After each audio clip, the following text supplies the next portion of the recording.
За юу цаандаа зуны сүүлийн сар гараад хичээл ном гэдэг нэмэлт цэцэг үйл яваад байна уу? Хэрвээ тийм бол зүгээр дээ. Би чамд нэг сонирхолтой аним яриад өгье.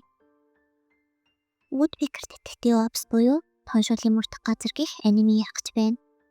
Уг аниме анх 1999 онд зохиолч Кейли бичиж олонний хүртэл болсон. Түүхэнд бодит яруу найрагч Шикаwa Такубаку болон түүний найз эрдэмтэн Kindaichi Kyosuke нарыг баг болгож тэдний нөөцлөх хэрэг мөрдөж буйгаар туршсан байдаг. Энэ зохиолоос санаа аван зураач Аказа Самамиягүй манга болгож 2020 оны 4-р сард бидний хүртэл болсон билээ. Мөн бичлэг эхлэхээс өмнө лайк болон subscribe дараад биднийг дэмжээрэй.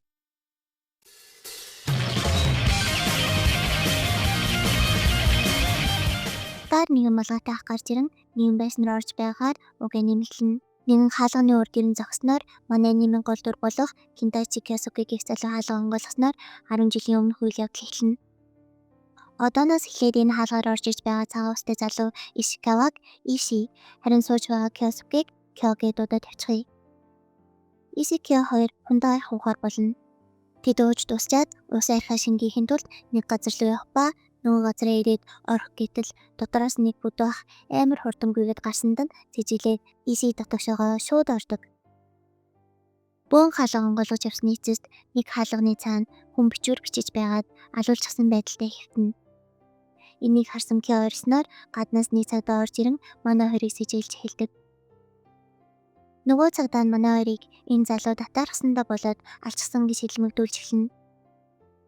Иси өөрийгөө танилцуулан бид хоёрын нэрт буруугүй харж байгаачлан цогцны хажууд байгаа татами дээр арилгах гэж оролцсон цусны тул байгааг харж болно. Алуучин цусыг гараараа харчих гэж оролцсон байна. Өөрөөр хэлбэл алуучны гарыг цуснд будагдсан байгаа гэсэн үг. Бид хоёрын гарыг хар гээд амархан гिचэн нүүртгөө хэн буруугүй гэдгийг нотлоо зогсохгүй ширээнгээр байгаа ямар нэгэн зурус номыг аваад зогцсон байна гэж хэлснээр мөрдлөх саад болоод байна гэд хөөгд гаргана. Маргааш нь сэтгүүлээр өнөө хэрэгтэн баштан гэх мэт гарсан байхаас гадна жинхэнэ хэрэгтэн биш гэдгийг Иши шууд ойлгон мөрдөгч ах хөөг дуудсан байдаг. Мөрдөгч ахыг Oyama гэдэг ба Asakусагийн мөрдөгч.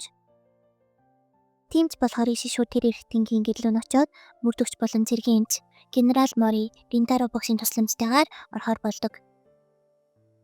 Өчигдөр болсон аллагын алах зүйлийг Иши дэлгэрэнгүй тайлбарлана. Өчигдөр гарсан аллаг мөн аллах үйлцэн зэвсэг болон алга болсон зурууснаар нэг ёсондоо хуурамч. Харин жинхэнэ хэрэгтэн аллах үйлцэн утгаар дарамталж хүчээр зурус бичүүлж цуснд будаад хойлонгийн цэцэрлэг төрөлөнд хайсан энэ зүйлээрээ өөрийнхөө өмнөөс хуурамч хэрэгтэн бүтээсэн гэсэн үг юм байна лээ. Энэ зүйлсийг тайлбарлангаа ажлын өрөөнд ороод тэр дундаас нотлог баримтуудаа олж бүр шатаасан цаасны илэрхийг хүртэл үзүүлээд хэрэгтэн нь чөлөөтэй харин бүтээгдсэн үнэ нь ялыг өөрөө шудраг бус бидтэй гэж хэлэн энэ хэргийн жинхэнэ хэрэгтэн барьж байгаа юм.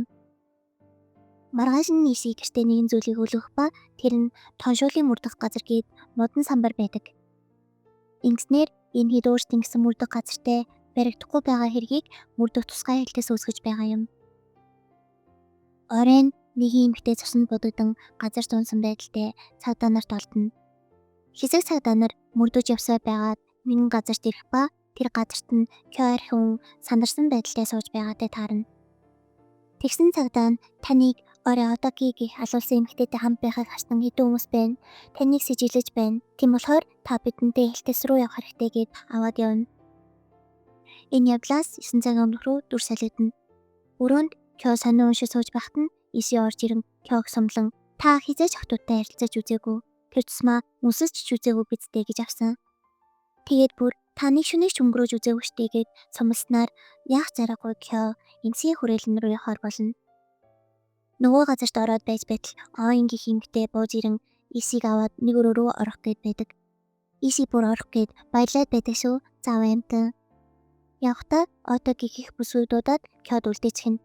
Kyo Otоги хоёр нэг өрөөнд харин Иши хажуудлын өрөөнөөс тэр хоёрыг юуны талаар ярилцаж байгаа тэр тусмаа нөгөө зүйлийг нь сонсох гээд хүлээгээд байдаг нууцаар муугаж донтон өдлөө өрөөнд нэг зүйлүүнаад чанга чимээ гаргаж үйлчлэг шалгахаар хаалга онгойлготол Otоги амиа алсан байдалтай олдохоос гадна Kyoгийн хүрэмт тэнд байдаг. Арай балаамч алцгаагүй байгаа. Өдлөө цагдаа нар Kyo дээр ирэн таныг сэжиглэж байна. таныг тэнд байсан гэд маргааш ирэхээр болно. Яагаад маргааш ирэхээр болсон бэ гэхлээр цагдаа нарт нотлох баримтын ч байхгүй ба дээрэс нь садуулах зөвшөөрлгүй байдаг. Удалгүй өглөө болж ийшээ өрөөнд нь орж ирээд таныг харсан. Та уурлаа түүнийг утгалчихсан биз дээ гэд хэлтэл Кё үгүй би 30 минут л болоод гарсан.